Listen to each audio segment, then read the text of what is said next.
Buenas tardes, muchas gracias. ¿Se escucha bien? Pregunta de rigor siempre en eventos online. Vamos a comenzar entonces con la mesa 3 sobre ética y responsabilidad. Mesa que cuenta con tres ponencias muy interesantes que abordan algunas de las cuestiones más relevantes en la discusión teórica, filosófica y práctica también sobre la inteligencia artificial hoy en día. Quisiera exponer brevemente algunos requerimientos formales. Cada expositor, expositora cuenta con 15 minutos. Luego de los 15 minutos o sea, luego de que cada expositor exponga sus respectivas investigaciones, vamos a generar una ronda de preguntas.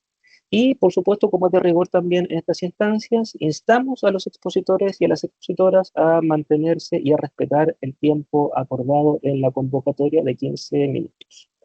Vamos a comenzar esta tarde entonces con la exposición de Leonelo Basuro Gambi, quien es doctor en Filosofía y Literatura, adscrito actualmente a la Universidad Católica del Maule, Chile, que nos va a exponer un trabajo muy interesante sobre distribución de la agencia moral en obras literarias y artísticas realizadas con inteligencia artificial generativa.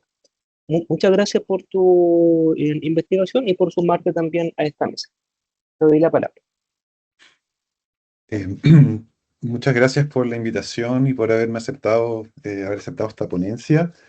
También muy contento de conocerlos, no conocía esta red, así que feliz de integrarme también a las posibles discusiones que vayan a surgir. Em, Quería compartir pantalla, ¿sí? No sé si se ve ahí. No, a ver. No, no se ve. Aún no, quizá Ever podría darme una mano con... ¿Y ahí?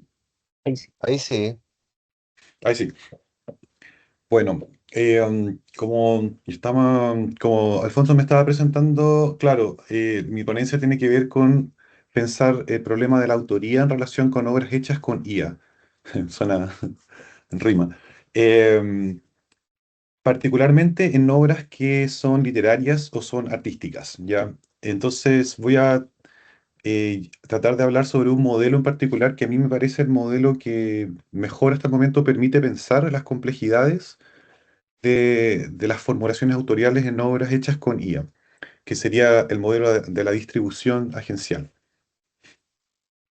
Am, Ahí está. Entonces, primero quería empezar simplemente mostrando algún ejemplo, algunos de los ejemplos de los libros que han aparecido recientemente a nivel internacional de obras que han sido hechas en gran medida a través de inteligencia artificial generativa, utilizando sobre todo redes neuronales, procesamiento del lenguaje natural. Em, por ejemplo, en The Road, que es una obra que se hizo en Estados Unidos donde se puso sensores a un auto para reproducir el clásico de Jack Kerouac, y los sensores estaban conectados con una computadora con IA generativa que iba traduciendo lo que veía del entorno e iba generando texto constantemente mientras el auto recorría un trayecto de Estados Unidos. No recuerdo bien entre qué ciudades.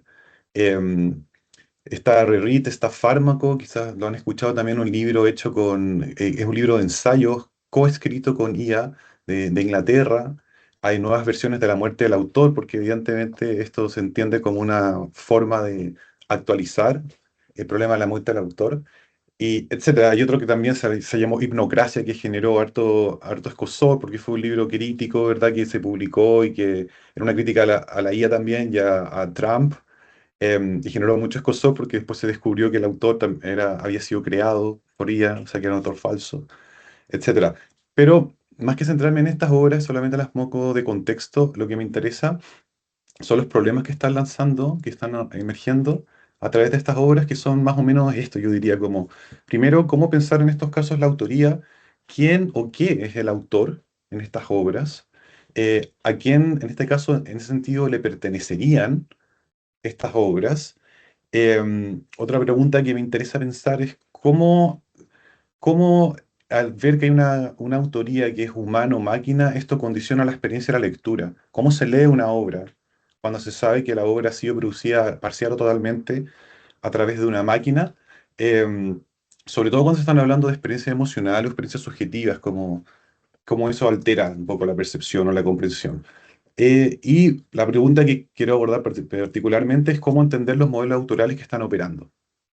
Y aquí una primera como precisión me interesa como esquivar o evadir dos posibles versiones, como dos extremos. Por un lado, aquellas posturas que piensan que la IA es simplemente una herramienta.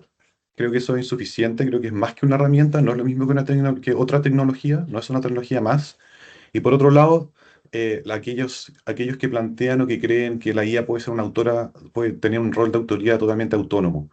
Tampoco eso realmente se ha conseguido y no se sabe si alguna vez va a suceder. Entonces, primero, desmitificar un poco la novedad de la escritura con la IA. Yo inscribiría a la IA no como algo nuevo, sino como un proceso que tiene dos raíces al menos. Por un lado, hay una larga historia de literatura y arte experimental, no computacional, que juega con distintas estrategias narrativas, con disolución de la autoría, con juegos azarosos como las poéticas del azar dadaísta, la escritura automática surrealista. Hay muchos procedimientos combinatorios restrictivos que ocupa, por ejemplo, el LiPo. Em, Están los collages y los cut de Burroughs y de Gissing, la poesía concreta, etcétera. Y sobre todo una corriente que se llama la escritura no creativa, la escritura conceptual estadounidense de principios de siglo. Eh, y por otro lado, también hay una larga corriente de literatura que se ha hecho a través de computadores y que empieza desde 1950.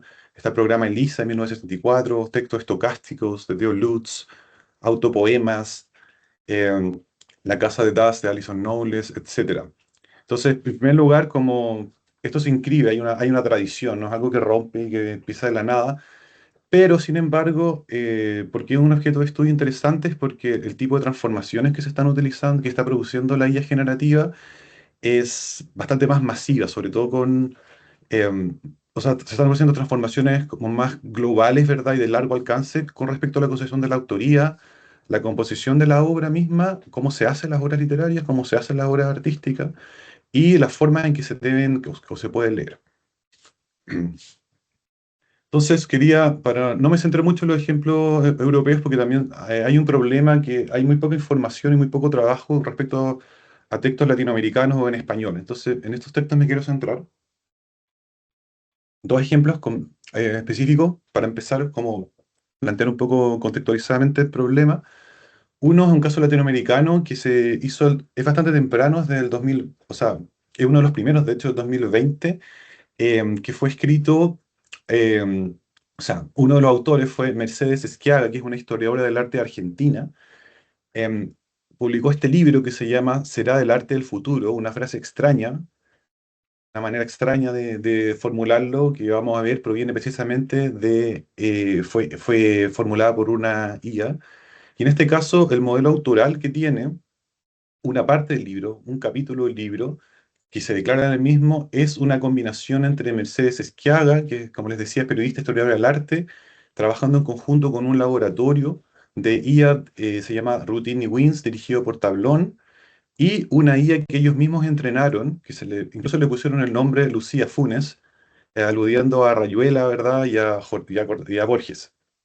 Em, entonces, en este caso, el laboratorio generó una biblioteca con el corpus entero de la escritora, se entrenó a Lucía Funes, la maga memoriosa, así se llamaba, con la data recolectada, ocuparon redes semánticas, ocuparon procesamiento del lenguaje natural, utilizaron una serie de prompts para que escribiera textos sobre cómo iba a ser el arte, como cómo la IA envisionaba el arte a partir de los textos de la historiadora, y le iba devolviendo los textos a Mercedes y ella le iba indicando cuáles funcionaban mejor, por algún motivo, o cuáles no, y a partir de eso iba generando algunos resultados, y la autora finalmente seleccionaba el resultado final, que se publicó, como les contaba, en un capítulo dentro de este texto.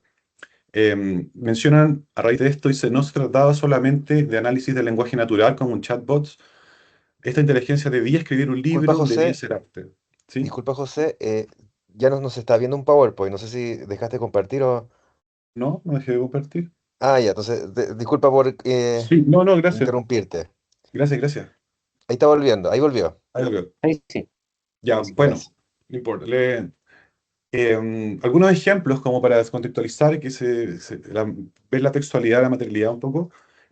Esto sale en el texto. Sabemos que la condición del arte es su inutilidad, dice el fragmento de un texto curatorial. En el futuro los museos no van a coleccionar objetos sino experiencias. Creo que se debe al entendimiento mutuo la coexistencia de diferentes agentes que formarán parte del nuevo ecosistema. Sale en una parte. Otra cita. Imagino los museos del futuro como vehículos emotivos usando tecnología, patrimonio cultural tradicional y muchos líquidos livianos, con el aparataje físico que hoy en día hace que todo fluya. Como se ven, son textos coherentes, pero con elementos extraños que empiezan a surgir, como esta cosa de los líquidos livianos, y ponen algunas alteraciones, ¿verdad?, en el mensaje, aunque está gramaticalmente es correcto. Un punto interesante es que aquí la autora em, no le atribuye autoría a la IA, solamente la declara como una herramienta. ¿Ya? Eso a diferencia de un caso que probablemente es el caso más relevante actual en lengua española, de generación de, no, de texto, en este caso un ensayo con IA que se llama Los campos electromagnéticos de 2023, escrito por Jorge Carrión. Y aquí les puse como una parte de la solapa del libro, en donde llama la atención que ya se declara específicamente a la IA, ChatGPT 2 y 3, como uno de los autores del libro. Se declara Jorge Carrión, se declara Taller Estampa, que es un colectivo de programadores, realizadores e investigadores en Barcelona, y se declara ChatGPT 2 y 3. Y se explica lo que es en la solapa. Em, entonces, ¿cómo trabaja este libro? Trabajan juntos, Jorge Carrión, ¿verdad? Un famoso investigador de temáticas de tecnología y también de IA, tiene un podcast bien famoso en España. Y trabajaron en base a una red neuronal, trabajan con el taller Stampa, que es un equipo de programadores, con una red neuronal primero GPT-2, y hacen lo mismo que Mercedes Sciaga, entrenan el texto para escribir al estilo de Carrión. Entonces la máquina se alimenta de sus libros, pero no se alimenta solamente de sus libros, sino que se alimenta también de las lecturas de Carrión, de todas las lecturas que él consideraba relevantes. Em, la IA en este caso también la bautizan y le llama Jorge Carrión Espejo. Y luego, en otra sección, Jorge Carrión Espejo dialoga con el ChatGPT 3 y van generando distintos textos literarios que evocan el surrealismo. De hecho, el título es una apropiación de los campos magnéticos de Breton y Support. Dejo de compartir, lo comparto no.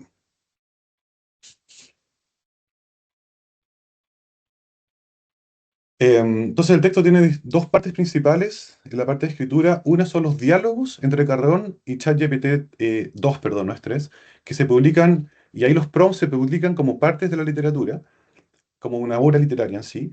Y la segunda parte, que ya es el texto concreto más narrativo de la IA, que está hecho, como les decía, a partir de las obras apropiadas del dataset de Carrión. Ahí al final aparece el dataset declarado dentro del libro, todas las obras con las cuales entrenaron. Aparece también una nota explicativa donde se explica que Carrión generó prompts, entrenó el sistema junto al equipo y también editó y seleccionó los resultados. Esa sería la acción autorial de Carrión. Em, pero al leer la obra misma, no se explicitan las partes que corresponden a Carrión y la parte virtual, sobre todo en la sección 3. Eso queda un poco a discreción. Em, entonces, algunos ejemplos que son bastante llamativos, dice, ¿eres creativa? Pregunta, suponemos Carrión. Sí, soy muy creativa. Disfruto aportando nuevas ideas y pensando out of the box. Estoy siempre buscando nuevas maneras de resolver problemas y de poner sobre la mesa soluciones creativas. Considero la creatividad como uno de mis principales assets. La literatura algorítmica está en pañales, dice, dando sus primeros pasos en su infancia. En el futuro es probable que la literatura algorítmica se convierta en una forma de arte muy valorada y que los mejores algoritmos sean considerados como grandes artistas. Voy a leer hasta ahí para ir avanzando. Entonces, la pregunta aquí es cómo pensar la autoría en el caso de Carrión, en el caso de Sciaga.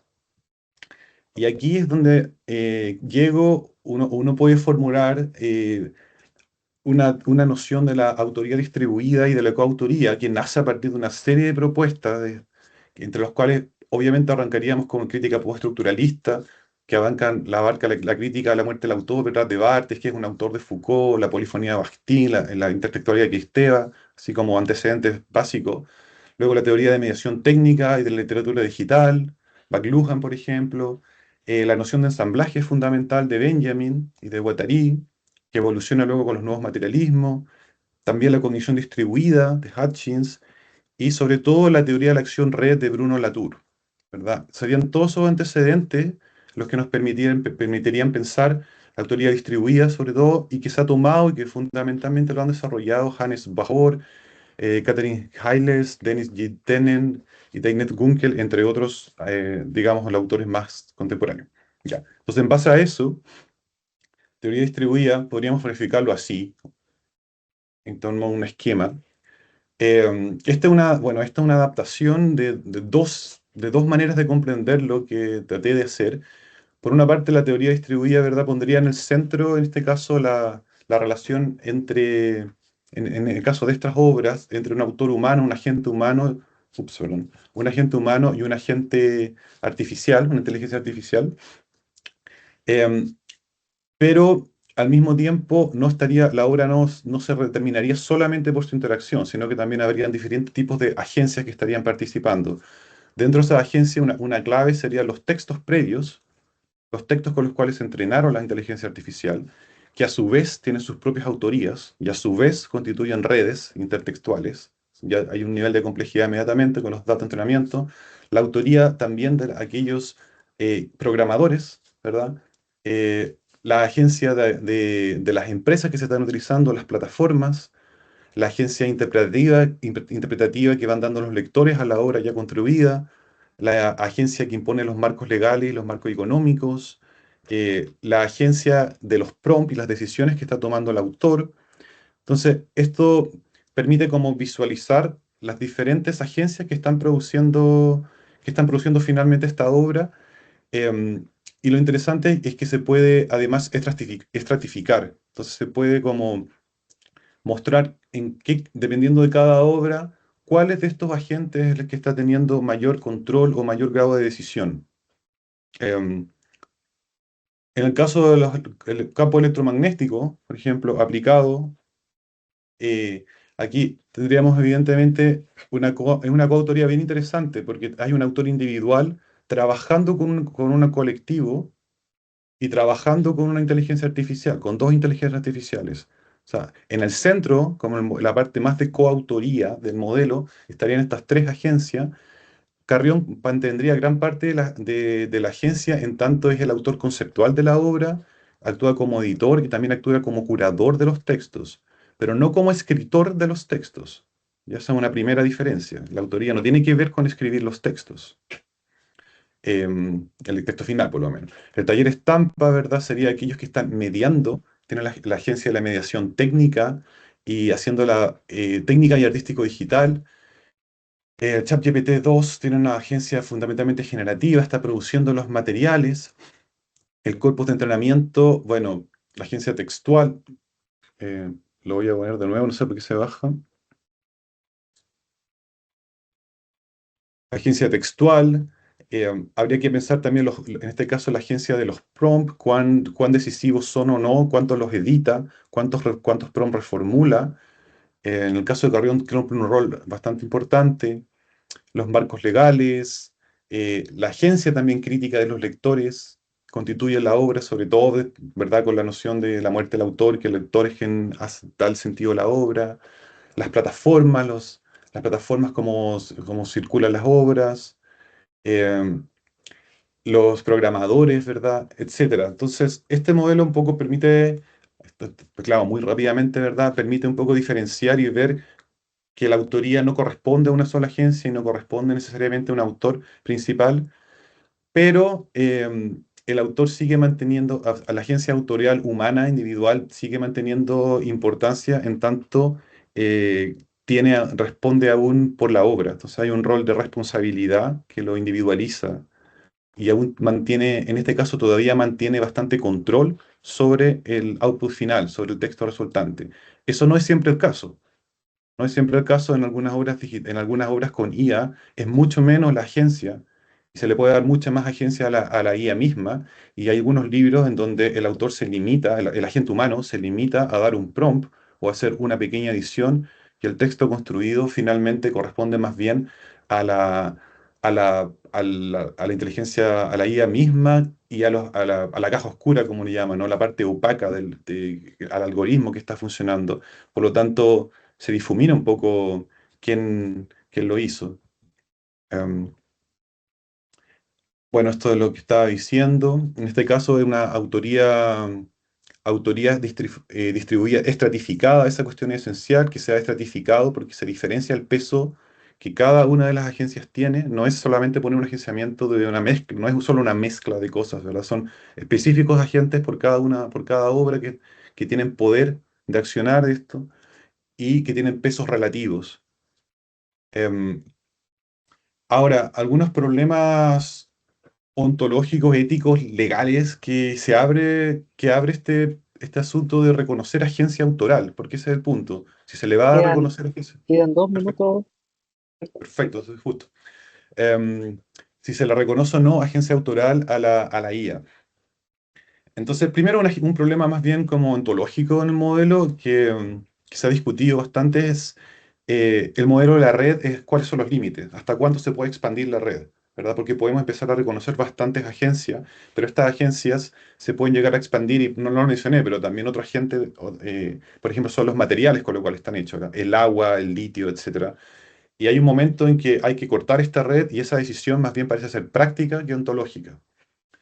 Por otro lado, em, el reconocimiento ético de la IA como autor o como coautor difumina la responsabilidad de la obra, lo cual genera problemas si es que estos textos, por ejemplo, no sé, pues si salen enunciados que puedan ser dañinos, racistas, clasistas, sexistas, etcétera.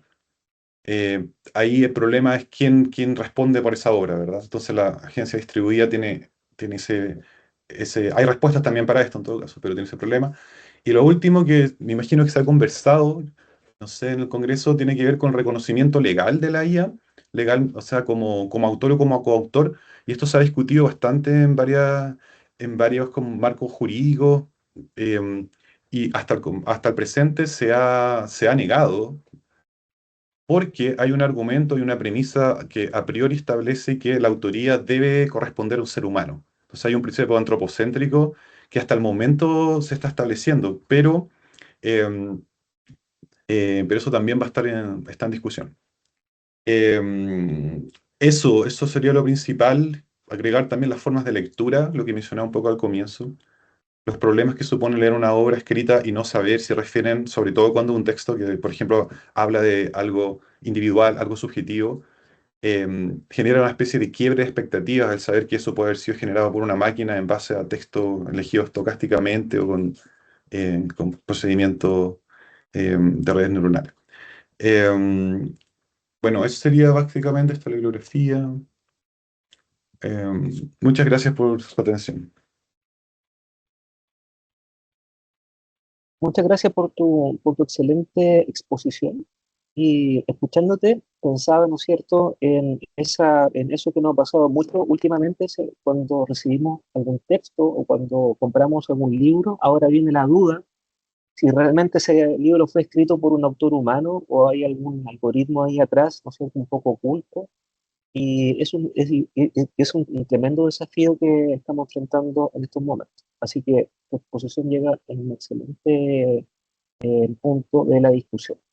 Para continuar con la programación, quisiera invitar a Estefanía Biontini, quien es doctora en Derecho y doctora en Filosofía, adscrita a la Universidad Autónoma de Barcelona, España, quien nos va a presentar un trabajo titulado Autonomía y persuasión y responsabilidad, inteligencia artificial y libertad de decisión en el razonamiento jurídico. Muchas gracias por sumarte también a esta instancia, Estefanía. Primero, muchísimas gracias por darme la posibilidad de participar en este workshop.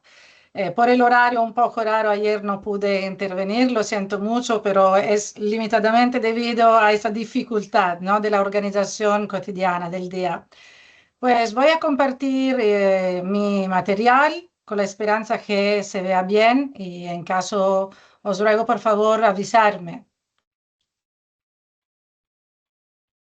A ver. Espero que se vea bien. Si no escucho nada, voy. Sí, muy bien. Pues, vale, perfecto. Pues yo me ocuparé de la relación entre la inteligencia artificial generativa y el derecho, porque ahora está evidentemente, como en todos los ámbitos, entrando en el ámbito del derecho la necesidad de pensar bien qué estamos utilizando y cómo utilizamos estas nuevas tecnologías y cómo influyen en nuestro trabajo. Habría tantas maneras de enfrentarse a este tema porque la vida, decimos, jurídica de la IA es muy profunda, es muy, ahora muy rica.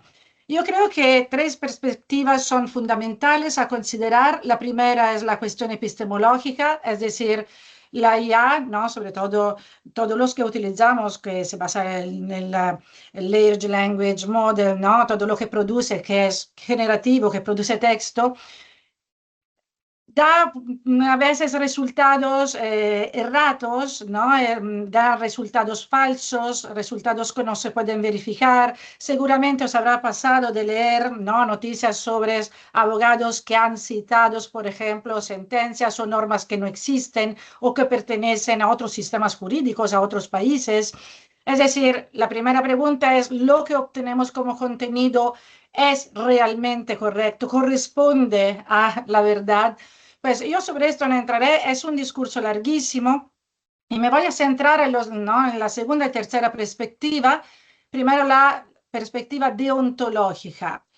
El jurista, como en todas las actividades y del trabajo humano, sigue una deontología. Y la deontología es muy importante, como podéis comprender, por el tema y la tipología de actividad que desarrolla un jurista, cualquier jurista prescindiendo ahora de roles peculiares.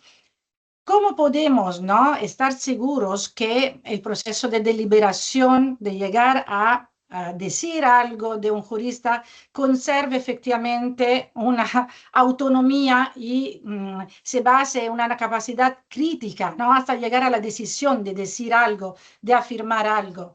Pues eso para nosotros es un tema importantísimo. Yo creo que el tema de la deontología en el derecho en tiempos de IA será uno de los grandes temas, porque se tendrá que repensar evidentemente la deontología tradicional. Y por último entraré, pero muy brevemente, estaré en los 15 minutos que tengo a disposición, la dimensión formativa. Como docente de derecho, me pido siempre que tenemos que enseñar ahora, cómo tenemos que formar a un jurista que va progresivamente delegando operaciones de razonamiento a sistemas, ¿no? Sistemas tecnológicos. Estoy de acuerdo con José cuando dice la IA no es una herramienta cualquiera, efectivamente no lo es, no lo es porque interviene en el trabajo, en la productividad, en lo que se produce. Pues yo parto de un presupuesto que lo que utilizamos, los sistemas que utilizamos basados en IA, son al final tecnologías, pero conservan un aspecto fundamental de nuestra actividad humana, que es la retórica. La IA generativa se ocupa del lenguaje, el ser humano utiliza el lenguaje y el lenguaje siempre tiene una dimensión retórica. Esto es ineliminable. No entraré ahora en el ámbito de la retórica, que es una de mis líneas de investigación, pero os aseguro que cualquier tipo de comunicación tiene una finalidad. Y hay un aspecto de la retórica, es que es su capacidad performativa, su capacidad de cambiar la dimensión real, de la realidad. Platón, le llamo Platón porque es un clásico, pero sobre esto habría una literatura enorme, pues hablaba de psicagogía, ¿no? La capacidad de conducir el alma. Ahora, la inteligencia artificial evidentemente no es que introduzca un elemento de persuasión. Es claro, se habla siempre de nudge, sludge, cuando hablamos de dimensión algorítmica, pero esto no acaba de ser una transformación lexical de lo que era la retórica en el pasado, es decir, peitó la persuasión y la vía, ¿no? La dimensión violenta de la persuasión. Pero aunque no la introduzca, porque esta es dentro de la naturaleza del lenguaje, la intensifica, porque intensifica todas las dinámicas y la comunicación retóricas que se dan. Y el razonamiento jurídico, evidentemente, al ser construido con lenguaje, tiene también esta dimensión. Ahora, si vamos a ver qué hace la IA como tecnología retórica, podríamos, que es mucho más complejo quizás, pero podríamos dividirlo así. Por un lado, organiza porque estructura el horizonte de lo que podemos pensar, ¿no? Nos da determinadas soluciones, nos dice que es plausible, que es posible pensar. Por el otro lado, nos persuade porque cuando nos das informaciones, la da con una apariencia exhaustiva, ¿no? Sentimos casi de confiar en este mensaje, pero por el otro lado también orienta, porque interviene, interactúa en la formación de lo que es un juicio en sentido kantiano, es decir, lo que afirmamos, antes de llegar a influir en una decisión explícita. ¿Qué pasa con esto? ¿Qué pasa cuando un jurista decide utilizar todas las herramientas que ahora tenemos en este sentido, la IA generativa aplicada a temas jurídicos? Pues que primero de todo tenemos que tener cuidado porque hay un riesgo de confundir, perdonad, la coherencia formal, lo que funciona, es válido, y lo que es realmente razonamiento jurídico. Quizás aquí podríamos jugar un poco con la lógica aristotélica y pensar que hay una diferencia entre lo que es válido y lo que es, no, y lo que es vero, lo que es verdad. Pero nos paramos a pensar que esta coherencia formal que vemos, de alguna manera nos hace pensar que, visto que es elegante, técnicamente persuasivo, pues esta coherencia corresponde a verdad. No tenemos que caer en este riesgo, porque aparte de la coherencia, lo que un jurista tiene que hacer con sus material es evaluar la comprensión, pues la deliberación, porque al final hay una responsabilidad. No se trata solo de escribir un buen texto, se trata de escribir un texto que tenga que ver con la verdad de un caso, de una situación, de cualquier cosa vamos analizando, comprenderlo profundamente, ir a una deliberación de la comprensión y hacerlo con responsabilidad. Podríamos decir que por un lado la IA produce estructuras lingüísticamente plausibles, pero no tenemos esto que confundirlo con lo que es la actividad de deliberar y asumir responsabilidad en el momento normativo. Es verdad que con ya decimos, en muy breve tiempo, lo que está pasando en el mundo del derecho es que hay una delegación cognitiva progresiva. Se utilizan siempre más las herramientas que tenemos para producir documentos jurídicos, analizar casos y así, ¿no? Con otros respecto al rol y al papel que se tiene.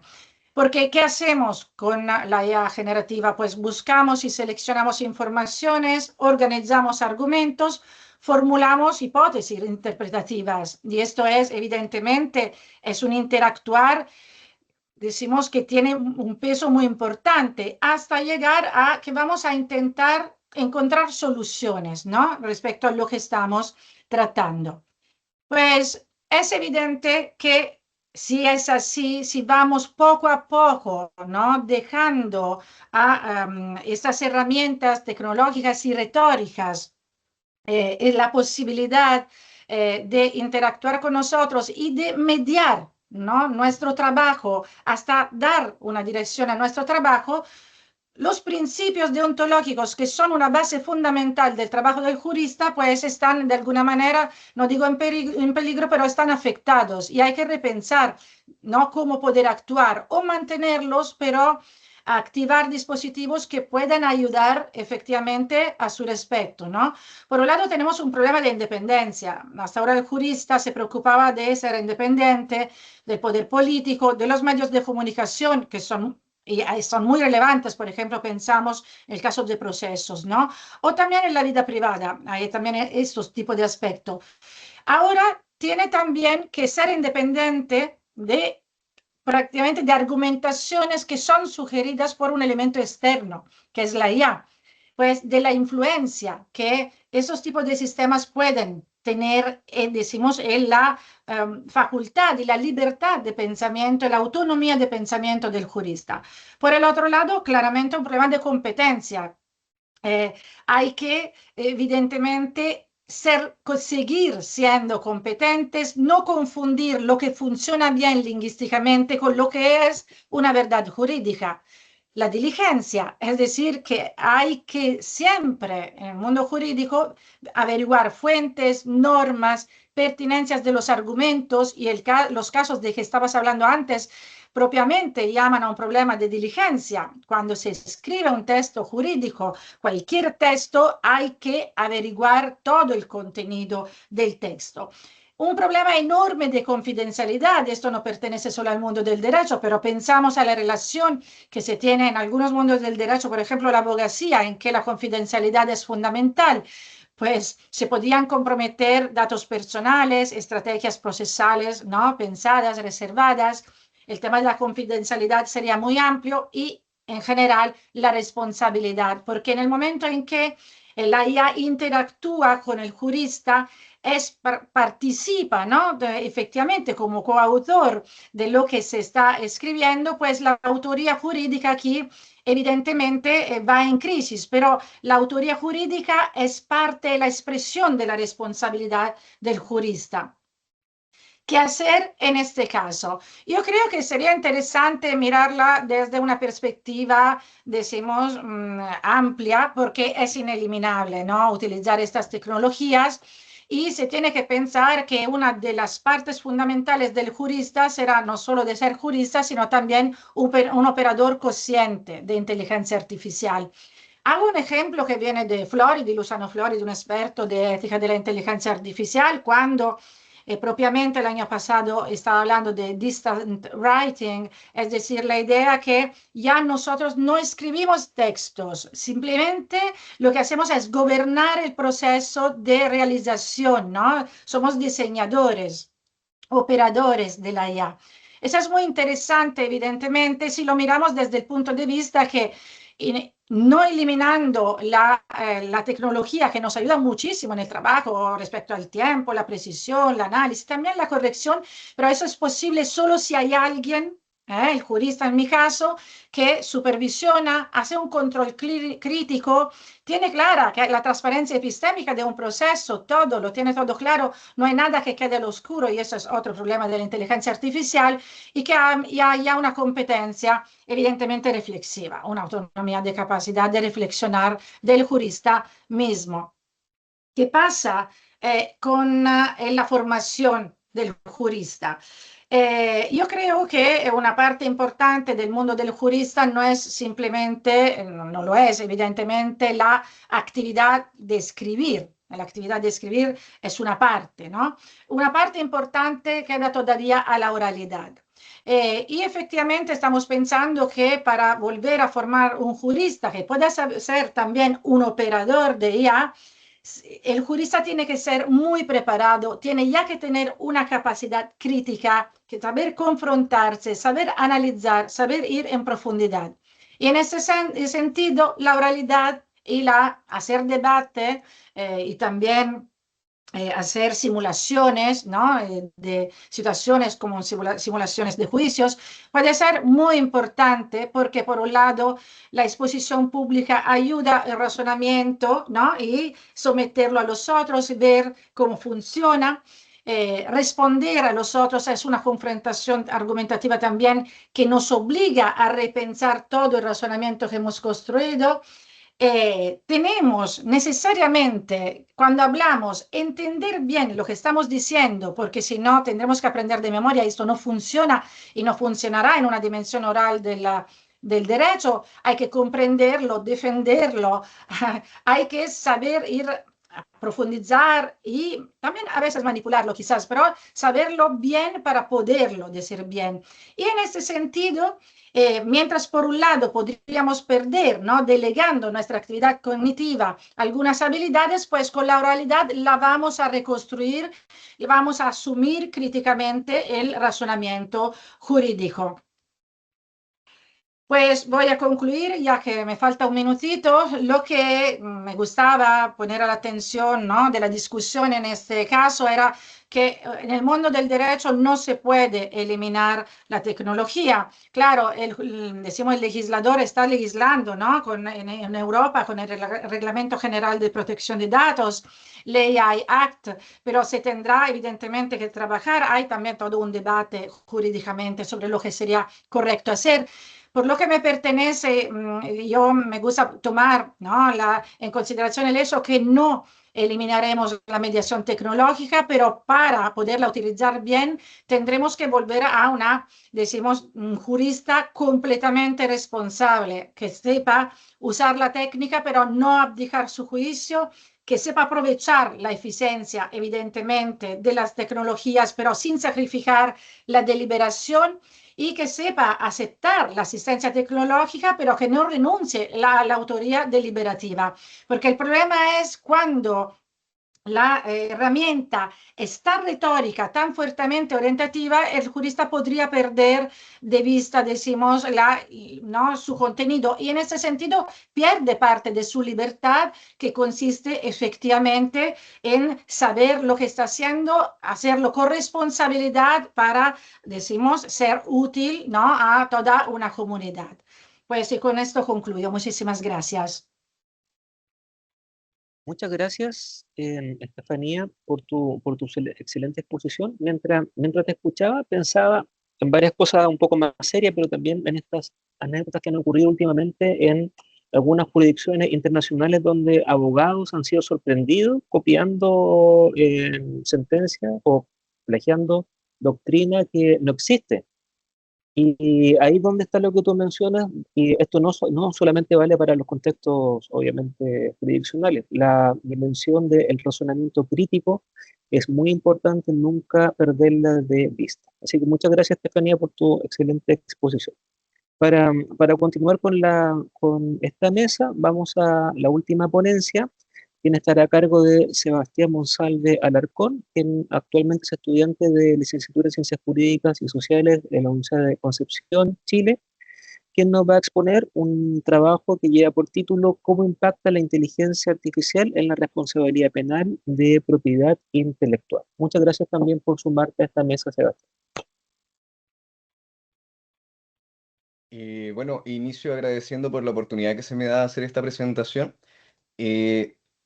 Mi tópico va a algo más específico respecto de cómo impacta la inteligencia artificial. En este sentido me centro en lo que son, voy a compartir pantalla de inmediato del PPT. Tut, tut.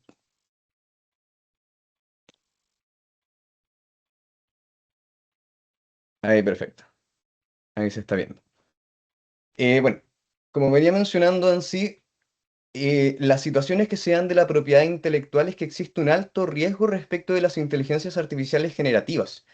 En este sentido, primero les quiero presentar el marco normativo aplicable a esta situación, en donde en sí vamos a ver un poco de la ley de propiedad intelectual, la ley de delitos económicos y la ley de la responsabilidad penal de las personas jurídicas. Y en sí también en Chile actualmente se está tramitando un proyecto de ley de inteligencia artificial, del cual tomo sobre todo lo que es la definición y también el paso para hablar de que la inteligencia artificial presenta un alto riesgo para lo que sería las obras protegidas por la propiedad intelectual. Primero quiero empezar igual entregando unas definiciones, y es que los delitos en este caso se componen por acciones o omisiones que son típicas, antijurídicas y culpables, donde me quiero centrar principalmente en la acción. ¿Por qué? Porque el mayor fenómeno que se da respecto de la inteligencia artificial es entender si es que es una simple herramienta, también como mencionaba en los anteriores expositores, si es que es solo una herramienta o un autor autónomo. Estos son dos áreas límites que en realidad afirmar una cosa u otra es muy difícil, sino que estamos en un área oscura intermedia, en donde la inteligencia artificial presenta distintos niveles de autonomía y grados de influencia en cómo se ejecuta la conducta. Ahora, ¿de qué es la acción en sí?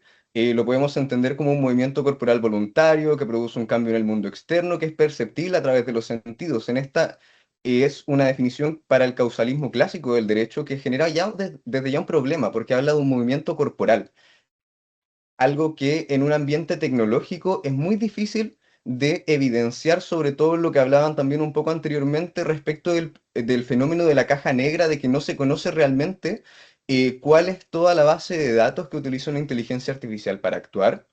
y además de cuál es el procesamiento de estos datos y el análisis de los distintos estados para arrojar un resultado. En una segunda definición también tenemos que la acción es un comportamiento humano dirigido conscientemente a un fin para los finalistas, algo que es realmente una visión antropocentrista, es decir, se centra en el ser humano más en el uso de una herramienta como una extensión de la persona, como si de utilizar una llave se tratase para ingresar a un bien inmueble.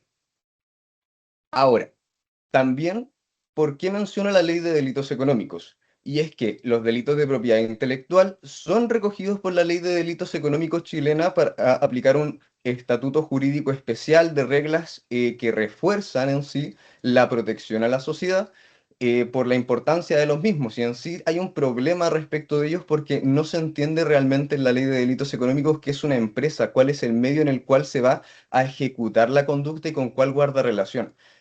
Para entender qué es una empresa en sí me adopto a la terminología entregada por la profesora Jimena y la profesora Diva, que indican que sería una unidad económica con fines de lucro que tiene una independencia de la estructura, con una independencia de la estructura organizacional que haya adoptado. También, respecto del proyecto de inteligencia artificial que se está redactando actualmente en Chile, la última definición que se acopla a esta es la que expongo en esta presentación, en donde en sí quiero simplemente indicar que desarrolla expresamente que existen distintos niveles de autonomía, que hay un proceso de información de datos y entrega un resultado a través de lo que serían predicciones, contenidos, recomendaciones o decisiones que influyen en el entorno social, tanto físico como virtual. Ahora, de la propiedad intelectual hay una serie de derechos que tenemos que son tutelados. En sí, yo me aboco más a lo que son los derechos morales. En esta diapositiva en sí expongo un poco qué es un derecho moral respecto de la propiedad intelectual, que en sí se refiere a la paternidad y la integridad de la obra, es decir, que se mantenga la claridad respecto de quién es autor de la obra y además que ésta se mantenga sin modificaciones o alteraciones que no hayan sido autorizadas por el propio autor. Además, por ejemplo, también se protege lo que sería que la obra se mantenga inédita, es decir, que no se ponga en conocimiento del público si no es por medio de la decisión del autor. Todas conductas en las que puede impactar o influir la inteligencia artificial como un habilitante de un sujeto, es decir, un sujeto que no poseía las habilidades suficientes para desarrollar alguna de estas conductas, como lo sería, por ejemplo, alterar una imagen, puede hacerlo por medio de una inteligencia artificial o se apoya en una para potenciar la conducta. Ahora, mencioné que es de la responsabilidad penal. Y en sí, el tipo penal específico al cual quiero abocar es al artículo 79 bis de la Ley de Propiedad Intelectual, que en sí se refiere a lo que mencioné, la vulneración de los derechos morales, como la falsificación de una obra, el que la edita, la reproduce o la distribuye. En sí son varios tipos penales lo que protege la propiedad intelectual, pero me centro en este porque es donde estimo que la inteligencia artificial puede causar mayor impacto. Luego, de la Ley de Delitos Económicos, que es un estatuto jurídico especial que establece mayores herramientas para la investigación, penas más duras, recoge este artículo 79 bis, además de otros, indicando que cuando esto sea perpetrado en ejercicio de un cargo, función o posición dentro de una empresa o cuando lo fuera en un beneficio económico o de otra naturaleza para una empresa, es que se va a activar este régimen especial. ¿Por qué también es importante? Porque se conecta a las empresas por medio de la Ley de Responsabilidad Penal de las Personas Jurídicas. En sí, el tópico al cual aboco es en el ambiente empresarial, en donde, por ejemplo, una empresa de publicidad hace uso de inteligencia artificial para sus actividades. Y bueno, en este artículo en sí habilita para lo que sería la temática, dado que recoge los delitos económicos dentro de la responsabilidad de la empresa, en donde también se encuentra a su vez inserto los delitos de propiedad intelectual.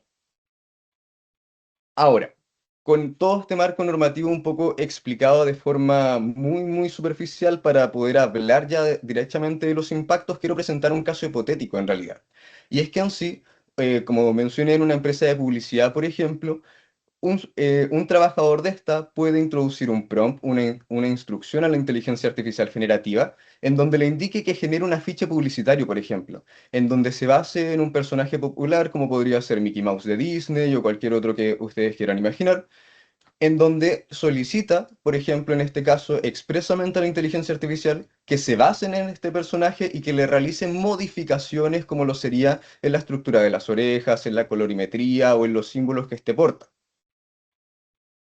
Ahora, ¿por qué este caso tiene importancia? ¿Y por qué puede llegar a generar responsabilidad penal? Porque la ley de propiedad intelectual protege la integridad de la obra.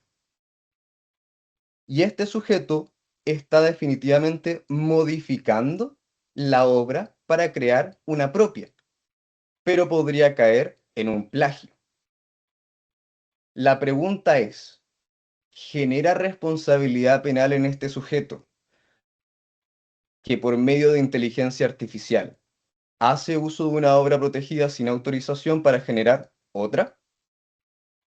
En sí, esto es un vacío que se genera en nuestra ley, porque como mencioné anteriormente, tanto las obras como el derecho tienen una visión netamente antropocentrista, es decir, en la persona. Las herramientas hasta ahora, por ejemplo, como lo sería un software digital o una fotocopiadora, se habían visto como una mera extensión que se encuentra al servicio de la voluntad del sujeto que ejecuta la conducta.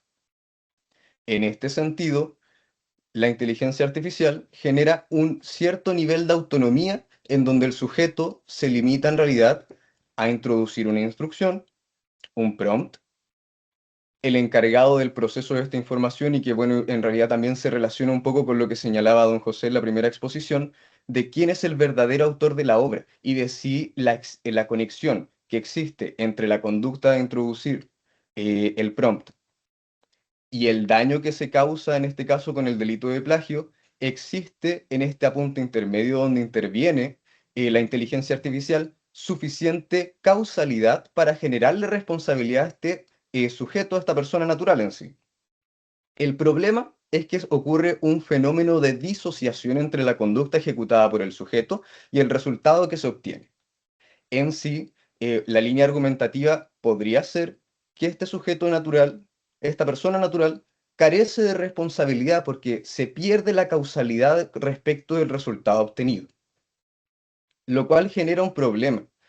Esta conducta que de todas formas genera un plagio y está generando un perjuicio para la empresa que es dueña de esta imagen, no podría perseguir la responsabilidad penal de este sujeto. Ahora, ¿por qué también lo relacioné con la ley de delitos económicos? Porque en este sentido, la responsabilidad nacería en la empresa al tener una posición de garante respecto de este trabajador que pertenece a la misma, de haber implementado modelos de prevención suficientes para haber impedido que se configurara el ilícito. Pero respecto del sujeto que llamo en realidad al usuario operador, también quiero destacar que en sí el bien jurídico que se protege, como menciona en este caso, los derechos morales del artículo 14 y la naturaleza jurídica del ilícito, es que se trata de un delito de mera actividad, es decir, un delito que se confecciona con la mera ejecución de la conducta y que no requiere que se compruebe un resultado en el mundo externo para configurarse. Y al ser un delito de mera actividad que se confunde en sí la conducta con el resultado, lo que se obtiene, es aún más difícil atribuirle responsabilidad a esta persona natural.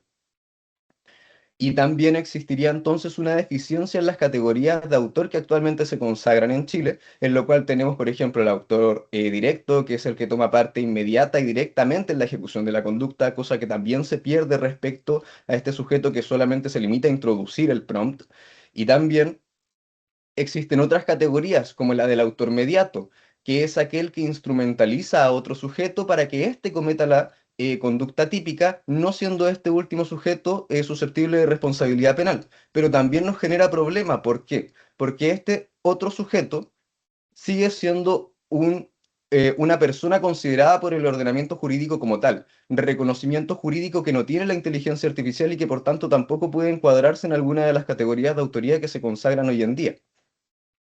También existe otro problema, se me está acabando el tiempo, así que voy a tener que hacerlo rápido, que respecto a si el sujeto actúa con la intención o no actúa con la intención de generar esta vulneración a la ley de propiedad intelectual.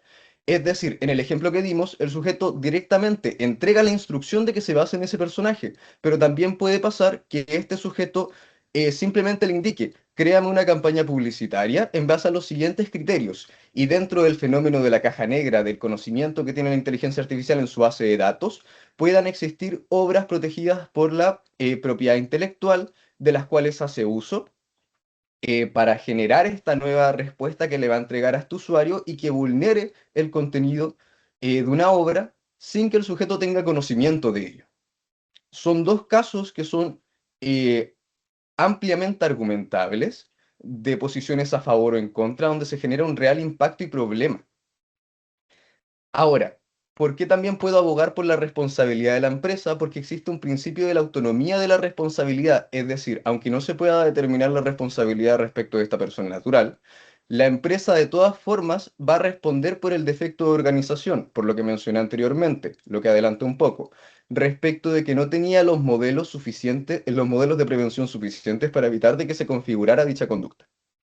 Este es el artículo en sí que establece los presupuestos de la responsabilidad penal, que a grandes rasgos es lo que ya mencioné, y que respecto de esta empresa impone una posición de garante, es decir, impedir que se configuren dichas conductas. A su vez, se configura entonces a la falta de este modelo preventivo suficiente un defecto de organización que origina la responsabilidad en la propia empresa. No se basa en si es que se declara o no como culpable del delito de plagio a esta persona natural, a este trabajador de la empresa publicitaria, sino que se basa en que este sujeto forma parte de una empresa y la empresa no tomó el control suficiente para que, ya sea que permitiéndose el uso de una inteligencia artificial en una empresa o no permitiéndose el uso de una inteligencia artificial dentro de esta empresa, de todas formas se haya configurado el ilícito. Es decir, la ley impone a las empresas que tengan un modelo de prevención, el cual ahora tendremos que adaptar a la existencia de la inteligencia artificial y al cual también en el proyecto de ley a la inteligencia artificial vulneratoria de propiedad intelectual se establece lo que sería un deber de cuidado y alto riesgo de la misma. Y también se establecen una serie de principios que son los siguientes, que son el principio de protección de los derechos del autor, el principio de intervención y supervisión humana y el principio de solidez y seguridad y de transparencia y explicabilidad para adecuar estos modelos de prevención de las empresas y así ver no generada esta responsabilidad. Y ya alcancé los 15 minutos. Eso sería todo. Muchas gracias por su atención. Muchas gracias, Sebastián, por tu excelente presentación, que también llega en un muy buen momento, como seguramente todos han visto. Nos estamos llenando con afiches publicitarios llenos con imágenes que misteriosamente se parecen todas, ¿no es cierto? Porque usan motores similares. Y ahí lo que comenta Sebastián creo que cae súper bien también. Vamos a abrir una pequeña ronda de preguntas y conversación de alrededor de unos 15 minutos para que los asistentes y los mismos expositores también, si quieren preguntarse entre ustedes, puedan formular sus dudas o consultas. Así que comenzamos con las consultas o las preguntas.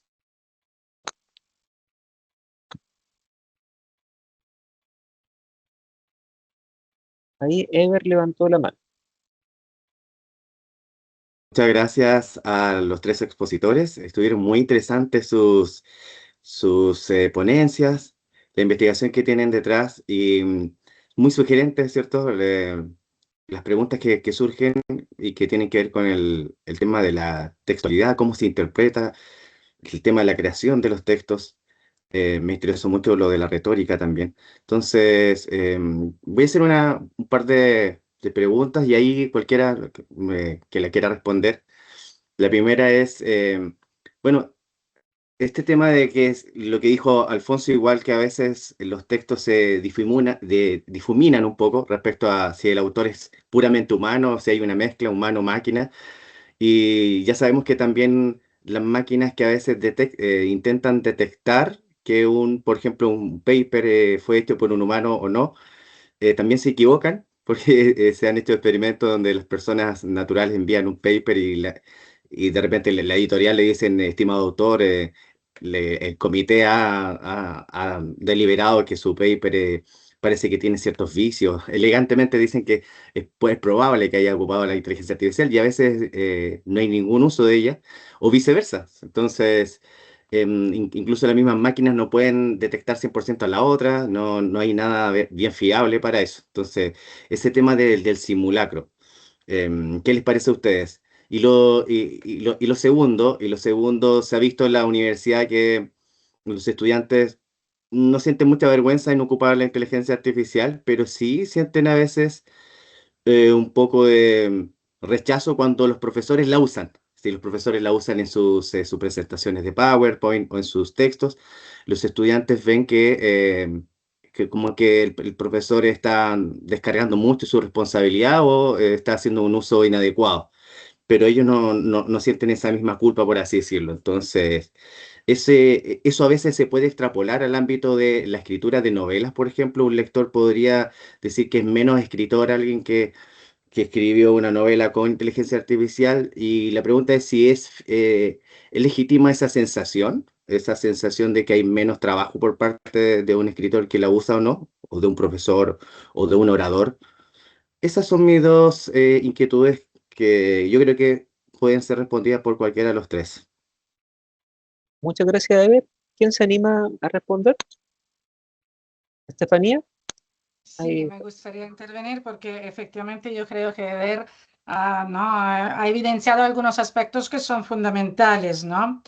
Y al mismo tiempo, sí, esa cosa de los estudiantes es muy curiosa, porque pasan todo el tiempo en pantalla, pero si ven una intervención de la inteligencia artificial se molestan. Es como si el profesor no se ha ganado, ¿no? Efectivamente la nómina mensual.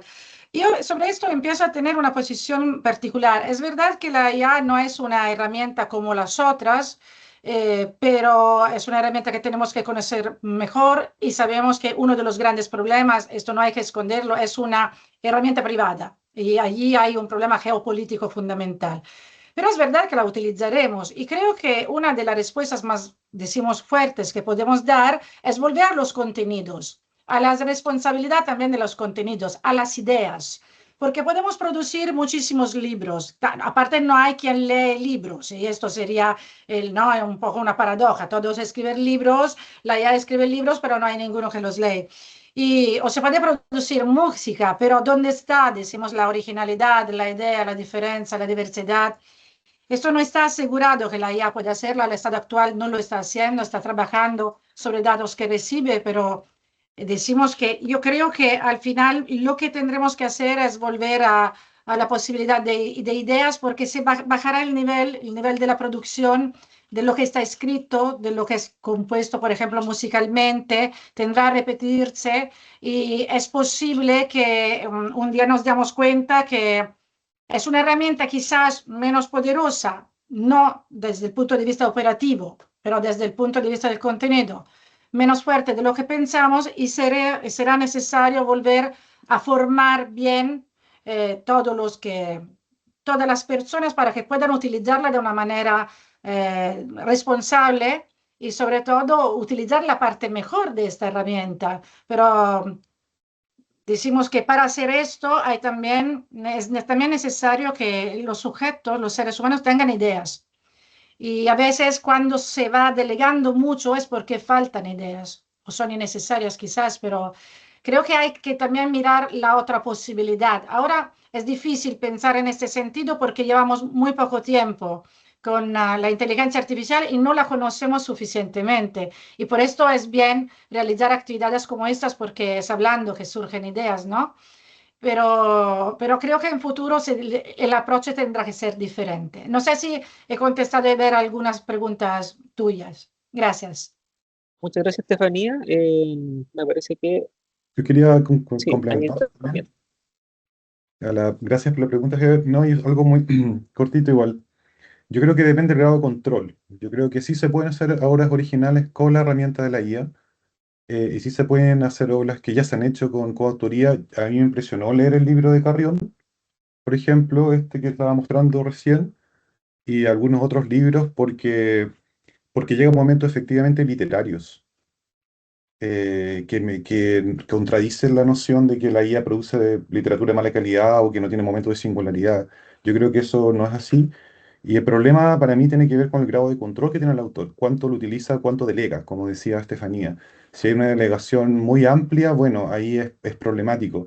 Pero si lo está utilizando, no sé, para buscar ideas, para cambiar el estilo, para darse como distintas comparaciones con otros autores, no sé, como que depende depende el uso totalmente.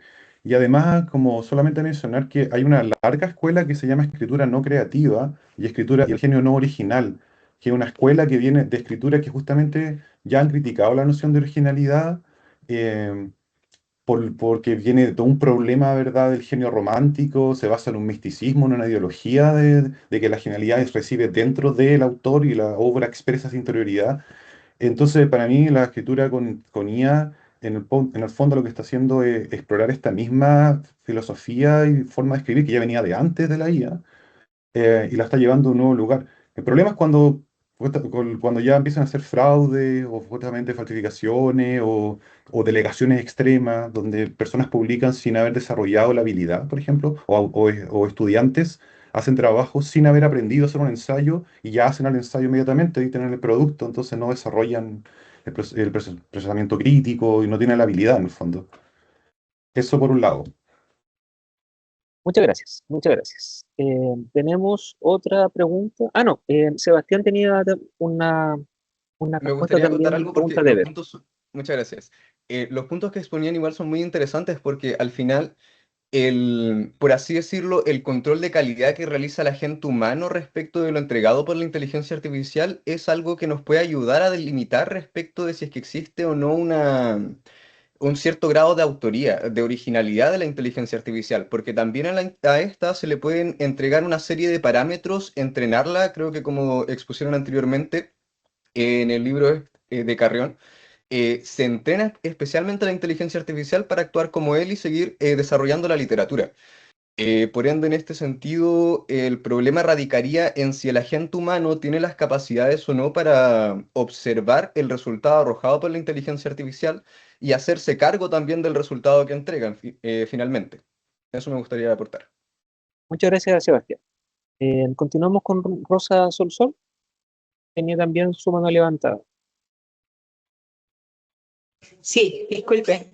Miren, yo soy psicóloga, estoy en otro ámbito de investigación, trabajo en consultoría y atiendo a muchos equipos de techs, técnicos de TI, TecOps, gente que está en la primera línea del desarrollo y hay una gran presión porque ellos usen inteligencia artificial y hay una resistencia a usarla porque ellos temen perder su trabajo. ¿Ya? Eso para ser muy simple. Entonces, tienen estos desarrolladores, que la mayor parte de ellos junior, ingenieros que recién están comenzando su carrera, algún tipo de protección legal frente a esta presión, porque la presión es tan brutal que si ellos, por ejemplo, no usan una cantidad de token, en fin, ellos corren riesgo de ser desvinculados. Me gustaría saber si existe algo en la gobernanza que pueda protegerlos frente a esta situación que es nueva para todos. Gracias. Muchas gracias, Rosa. ¿Alguien se anima con una reflexión o respuesta?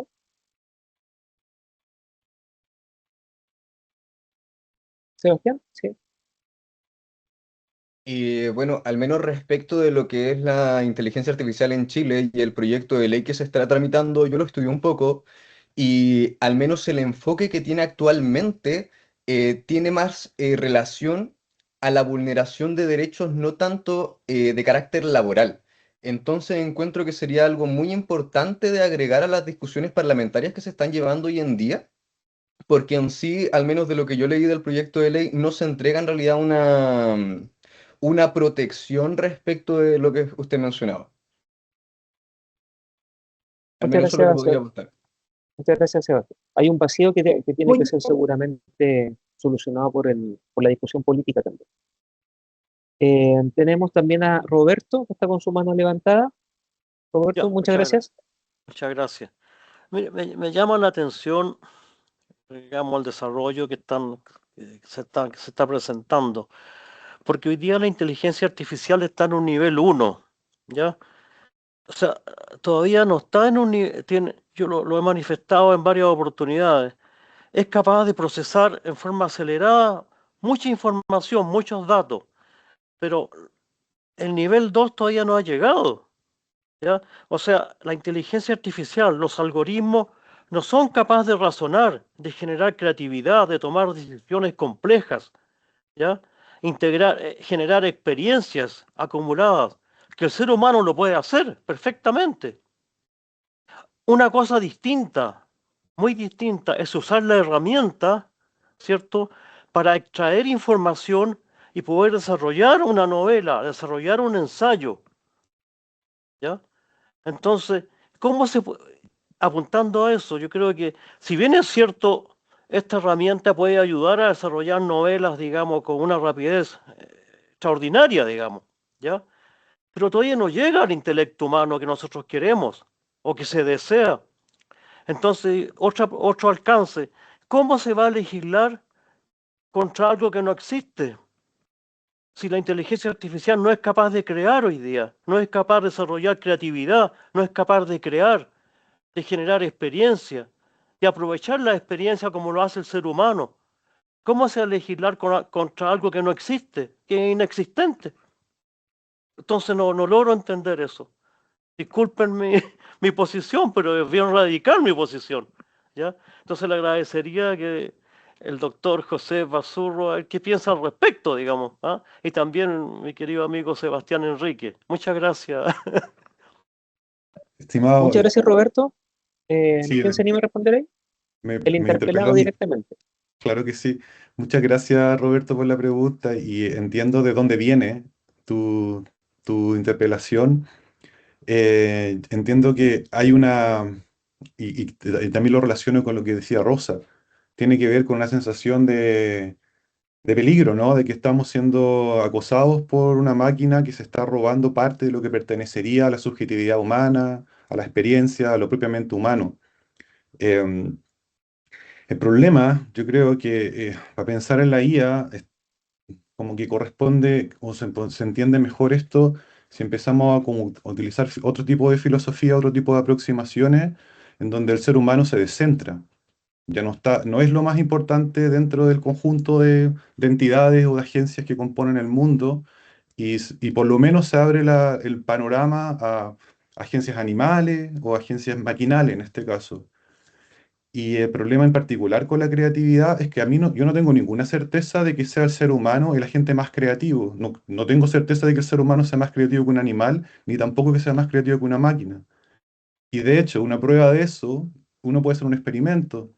eh, y se ha hecho pasar un montón de textos, por ejemplo, mezclados, algunos generados por máquina y otros generados por seres humanos a lectores, para ver si pueden distinguir.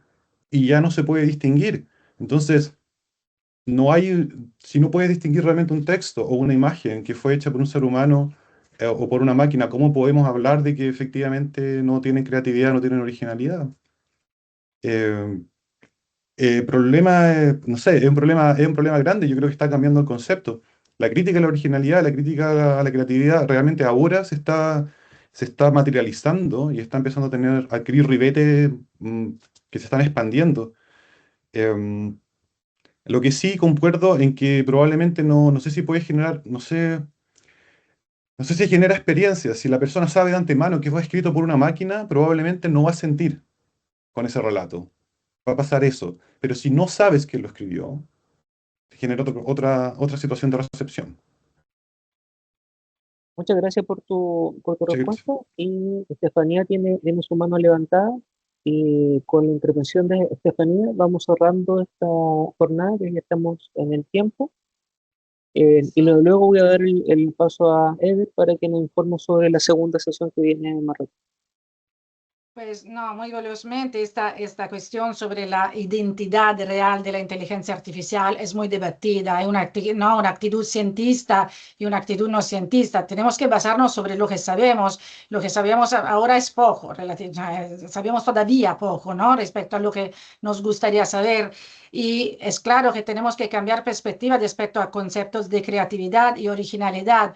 Pero yo creo que sigue siendo muy importante, decimos, mirar a los problemas también que genera la IA, por ejemplo, de inquinamiento, ¿no?, ambiental, o decimos utilizo de personas, también uso de personas por el trabajo, tenemos casos de injusticia, todo esto.